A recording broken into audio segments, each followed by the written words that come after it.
नमस्कार, मेरा नाम है विष्णु कुमार शर्मा। मैं राजकीय महाविद्यालय रेवदर, जिला सिरोही में सहायक आचार्य हिंदी के पद पर कार्यरत हूँ। प्यारे विद्यार्थियों, आज के इस वीडियो में हम चर्चा करेंगे भक्ति के उद्भव और विकास के बारे में। आइए शुरुआत करते हैं।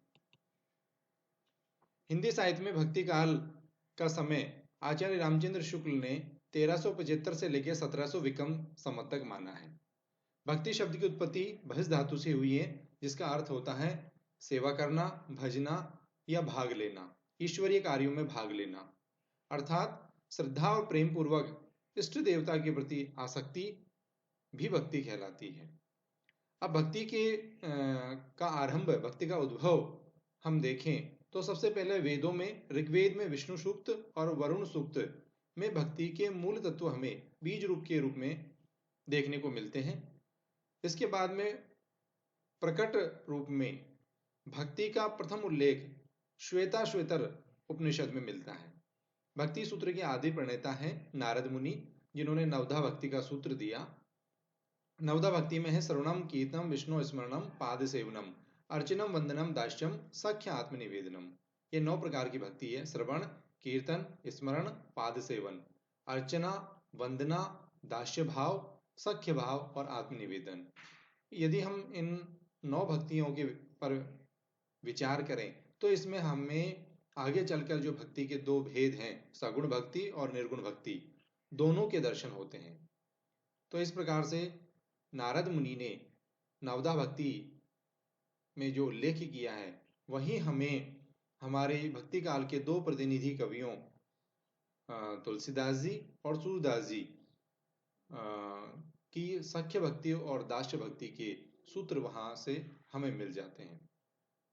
नाम स्मरण, श्रवण, कीर्तन, ये सभी जो सगुण और निर्गुण दोनों भक्तियों में जो ये भक्ति की पद्धतियां प्रचलित हैं उन सभी के सूत्र जो हैं वो नारद भक्ति सूत्र में हमें प्राप्त होते हैं।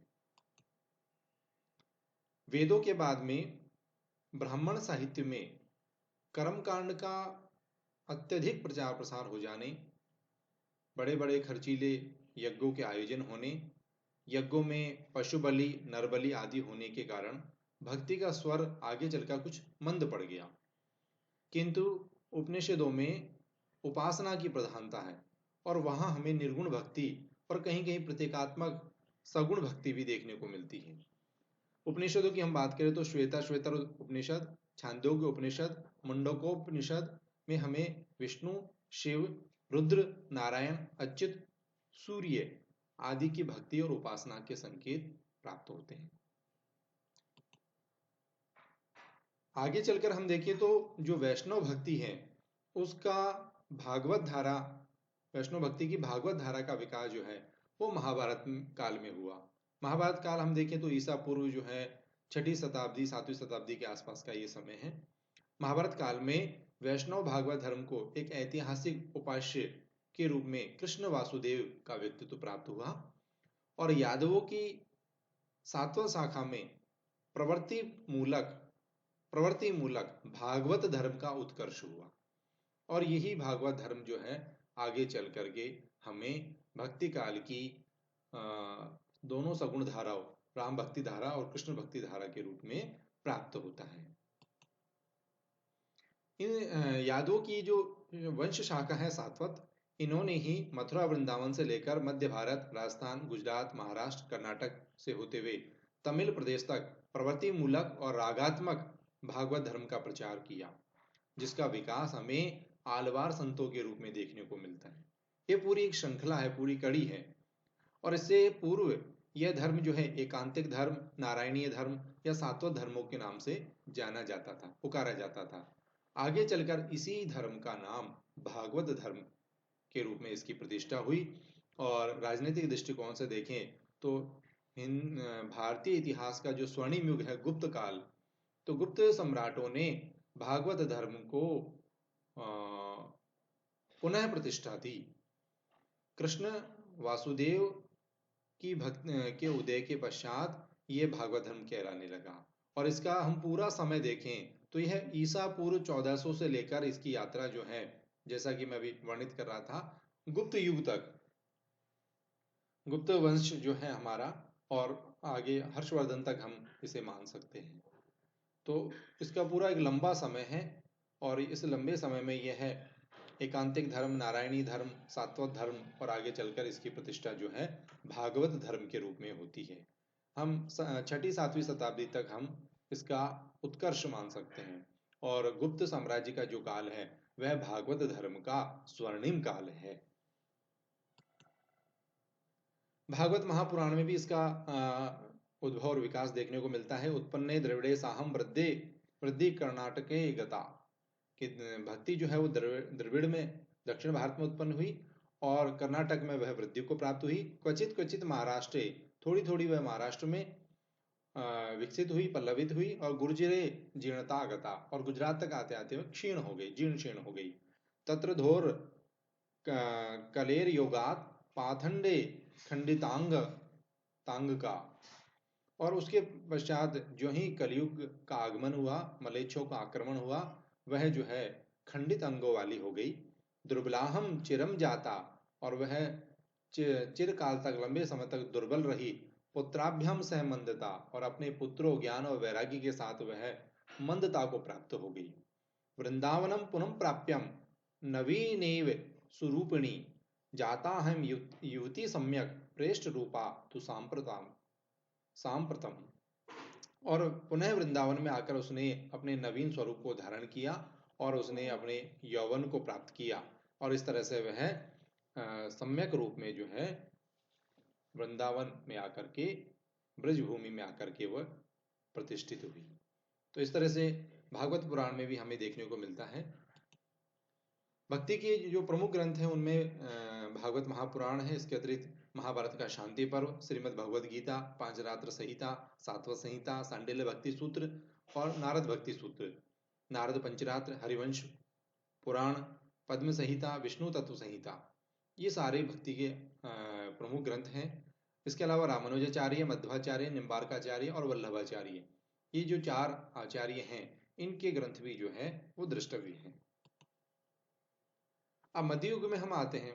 मध्ययुग में भागवत भक्ति के 4 प्रमुख संप्रदाय हैं: श्री संप्रदाय, ब्रह्म संप्रदाय, रुद्र संप्रदाय और सनकादिक संप्रदाय।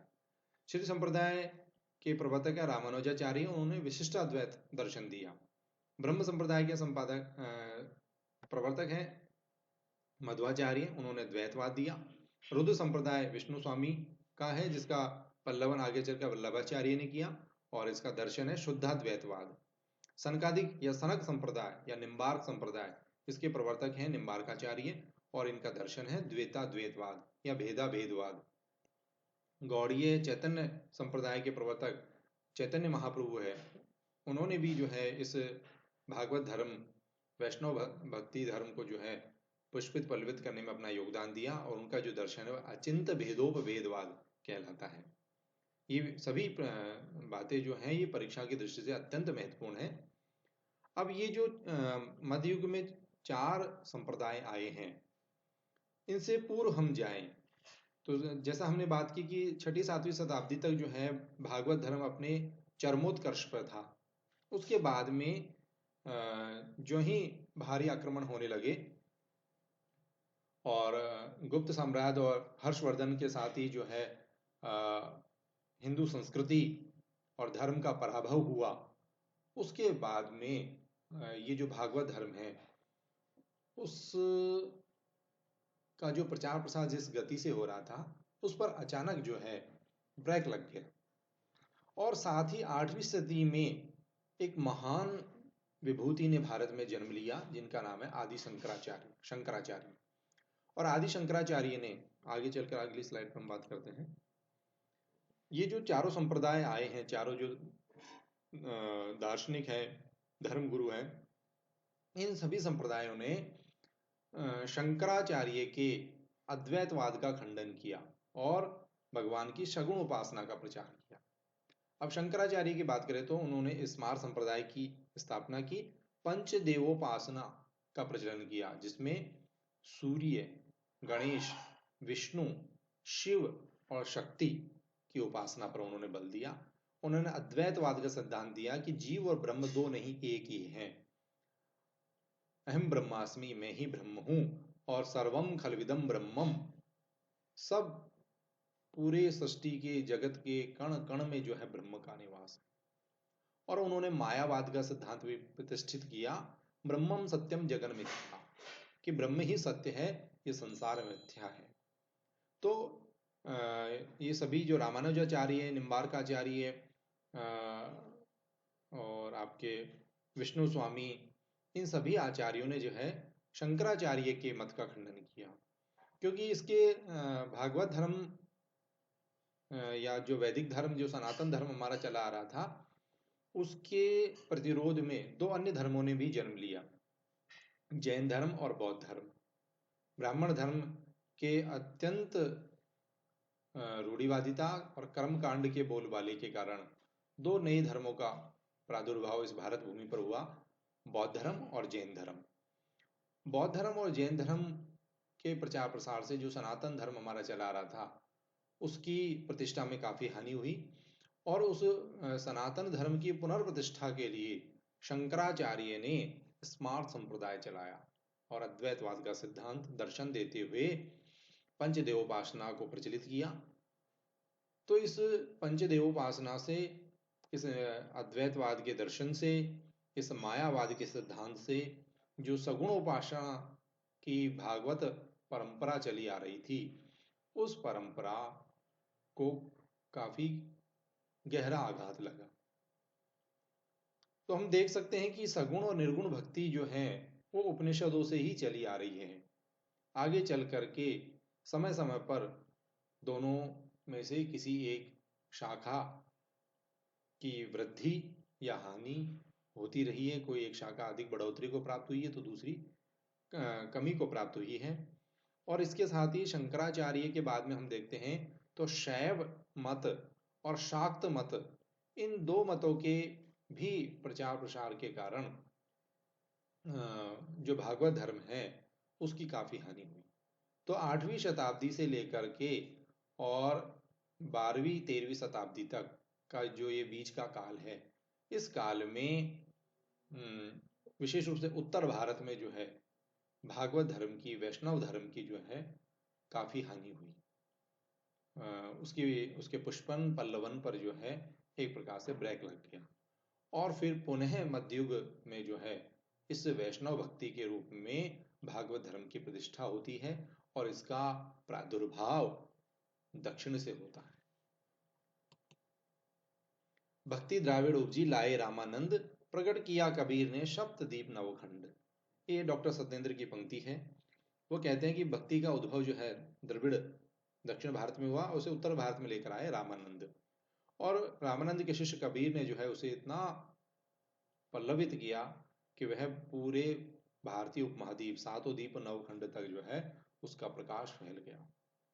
अब इस मध्ययुग में हिंदी साहित्य में भक्ति काल का जो उदय है उस पर हम बात करें तो आचार्य शुक्ल, आचार्य हजारी प्रसाद द्विवेदी, डॉक्टर गिरियर्सन और डॉक्टर रामविलास शर्मा, ये 4 लोगों के मत हैं कि किस तरह से हिंदी साहित्य में जो है भक्ति काल का उदय होता है। तो आचार्य शुक्ल का मानना है कि हिंदी साहित्य में भक्ति काल का उदय का कारण है मुस्लिम आक्रमण और हिंदू जाति की पराजित मनोवृत्ति।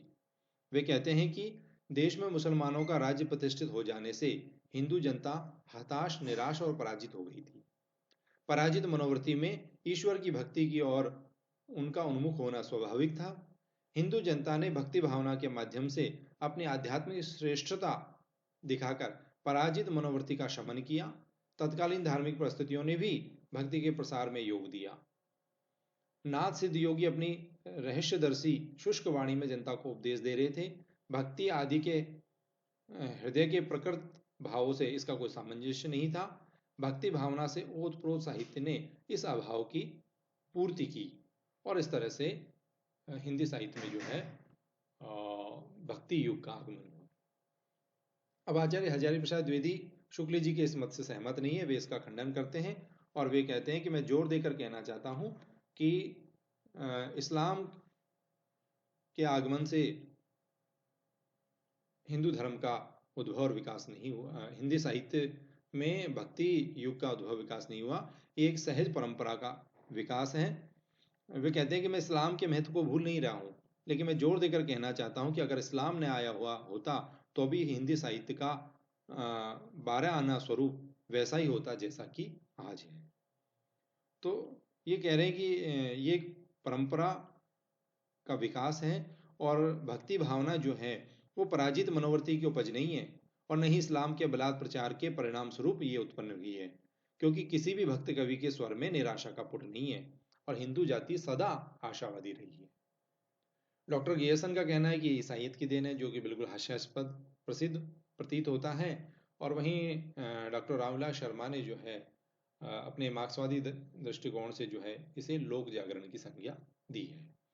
तो इन चारों मतों में जो है मेरा निजी मत आचार्य हजारी प्रसाद द्विवेदी के साथ में है कि ये परंपरा का एक सहज विकास है।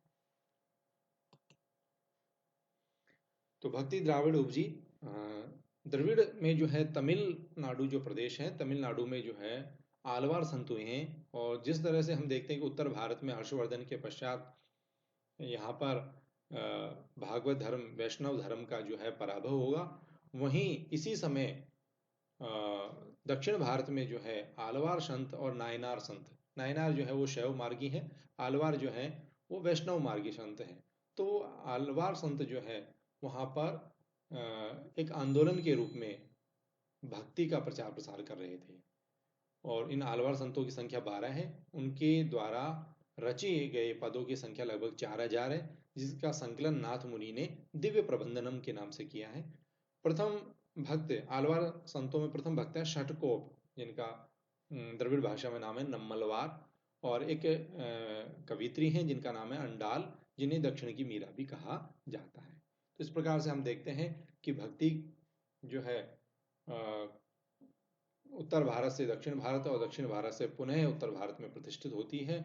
और मध्ययुग में 4 जो आचार्य हैं, उन आचार्यों के द्वारा रामानुजाचार्य जिनका इसमें विशेष महत्व है, और कृष्ण भक्ति के क्षेत्र में विष्णु स्वामी या वल्लभाचार्य, उनके द्वारा जो है किस तरह से वापस वैष्णव धर्म के रूप में भागवत धर्म की पुनर्प्रतिष्ठा होती है।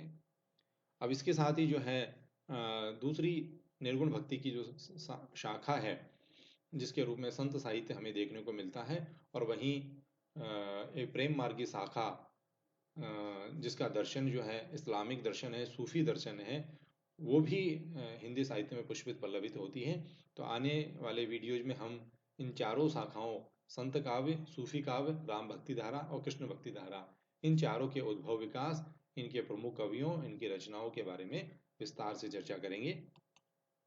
तब तक के लिए बहुत बहुत धन्यवाद, शुक्रिया।